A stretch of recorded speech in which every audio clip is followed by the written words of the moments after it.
Welcome back to what Arty Noobs with Channel Disturbance. This is a Grille. It's a tier 5 German SPG. It is located on the south spawn of Province, and this one is under the command of Talon 1958. Now he's got 2 marks on his barrel now. He's been playing his Grille so much that he's got up to the second MOE, which means he's up to about 65%. And he's looking for enemy targets already. Only just loaded, 15cm howitzer, which is capable of being loaded once every, I think it's about 18 seconds, with alpha damage of 540 hit points off 38mm of armour. And it's got a burst radius of 7 meters. Yep, you do get stun off this Arty. Unfortunately, he hasn't spotted any enemy crossing just yet. And nobody's been spotted over on the other side of the map, which tends to make me think that, yeah, they got past without us seeing them.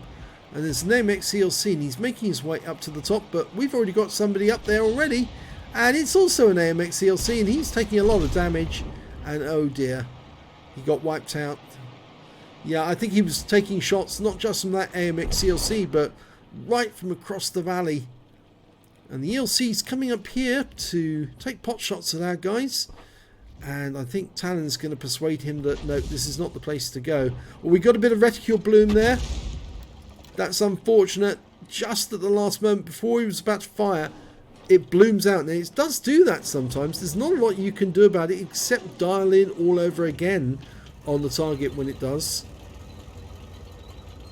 Okay, he's moving position. And this is wise, because on Province it's that much easier to work out where an enemy tank is just by looking at the bushes, because most of the Arty will stick to the bushes. Very few will actually wander away from the bushes area in this corner of the map and in the opposite corner over in the northeast side. Well, we've got a KV-1 there, and he's driven up that road, and Talon's got a shot on him, but he'll have to dial in fully to thread the shell through that gap and into that KV-1, and unfortunately he didn't get the shell through. It's such a narrow gap that any slight error in the aiming and it won't get through at all. Well, AMX CLC's popped out to get a better look and took a lot of damage in the process. Talon fires a round in and yeah, gets the splash kill. That's nice.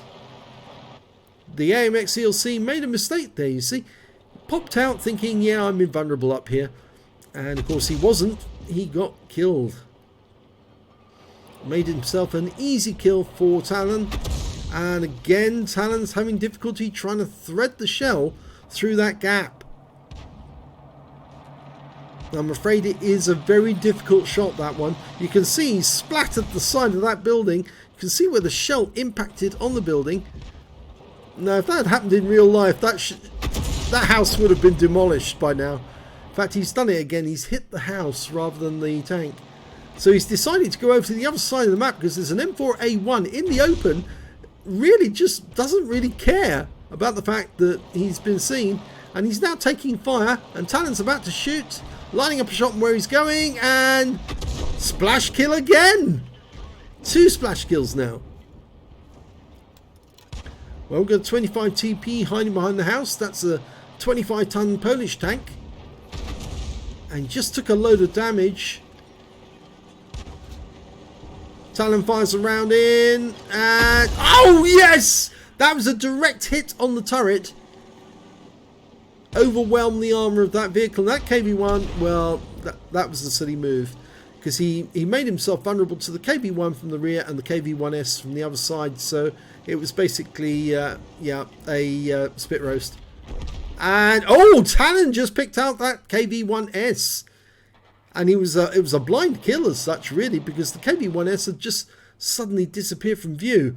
But, oh dear, look at this. That KV-1 is very, very close to Talon. Too close by far. Talon fires a round in, unfortunately misses the KV-1, but that does tell the KV-1 where he is. But the KV-1's not interested.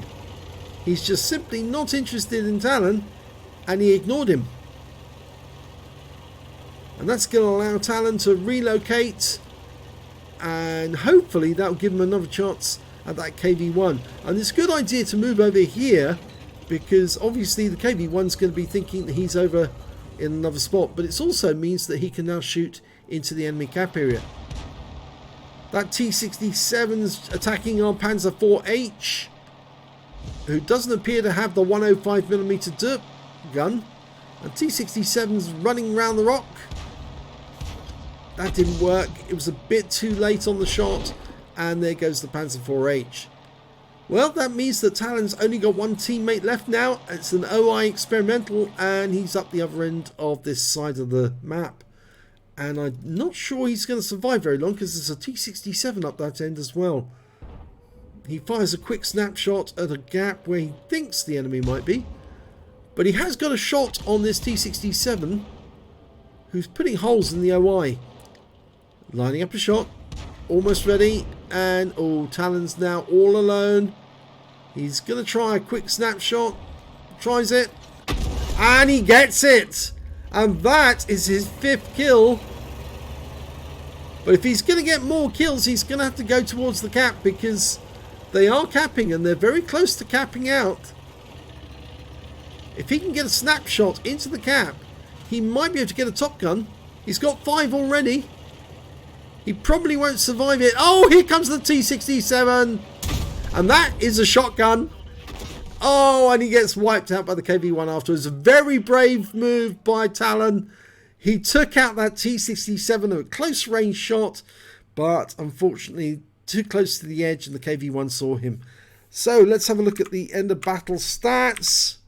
Well, it was a second class tanker for Talon 1958 in the Grille, but he did get a bruiser medal for getting at least 5 critical hits. He got 12 in this one, and he got a top gun. Yes, he did manage to kill 6 enemy vehicles. Right at the end, he killed a T-67, and that got him his medal, a battle hero medal, and he got a win rate of 1961, which is very good indeed. So let's have a look at team scores.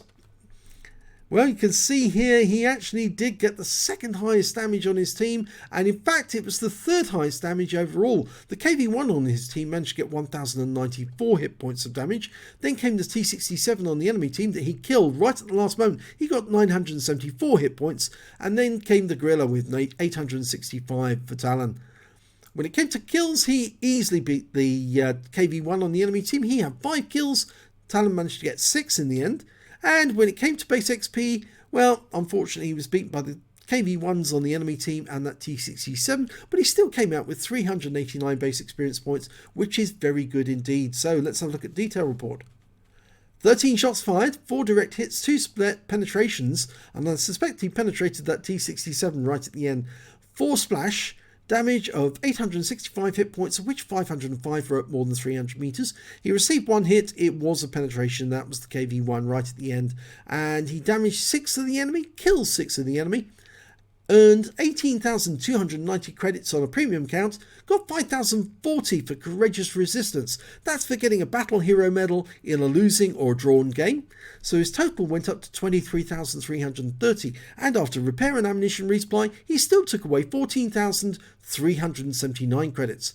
He got 1 bond for getting the top gun, and 583 XP, plus 360 for courageous resistance, took away 943 altogether. And he's titled this one Go Down Fighting. Well, yes, that's the right thing to do. It's my spirit as well. It's what the way I feel that Arty should keep fighting right until the very end. You always got a chance to win, however slight it might be. You might as well just ram the enemy to get some more hit points off them. And of course, if you go down fighting like that, you'll get the respect of the other players. If you try and drown yourself or suicide or do something stupid, you won't get anyone's respect at all. But if you try to fight the enemy and try and kill them with a shotgun at close range, yep, you will get respected, because that's the sort of player that we do want on World of Tanks, and you're playing the game correctly. So well done to Talon. Sorry it's a loss, but yeah, you did play very, very well indeed, and that last shotgun was a doozy. So, thanks very much for watching this video.